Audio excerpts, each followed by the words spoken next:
If you are seeing the dreaded error establishing a database connection on your WordPress site hosted on Hostinger, don't worry.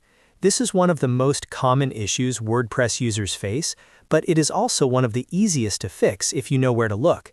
In this video, I will walk you through exactly how to troubleshoot and resolve this connection error step by step using your Hostinger hPanel. Before we dive into the technical steps, please take a quick second to hit that like button and subscribe to the channel if you find this guide helpful.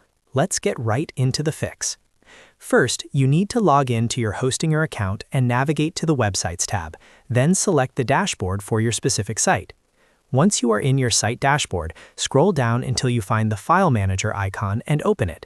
From there, navigate into the public_HTML folder. Look for the file named wp-config.php, right-click it, and select Edit. Inside this file, you specifically need to verify the credentials for db_name, db_user, db_password, and db_host. Keep this tab open and head back to your main site dashboard. This time, navigate to the Databases section and click on MySQL Databases. Here, you need to make sure the database name and the database user listed on this screen match exactly what you saw in your wp-config.php file. A very common cause for this error is a mismatch between these credentials, or simply realizing the user isn't assigned to the database. Check that the user is properly linked to the database on this screen. If they are not linked, select the user and the database from the dropdowns and click Add.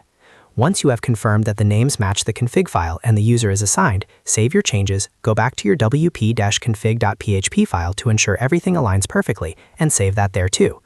Now go ahead and reload your website. In almost every case, your site should load perfectly. If this guide saved your site from downtime, please show your appreciation by hitting that like button and subscribing for more WordPress tips. Thanks for watching, and I will see you in the next one.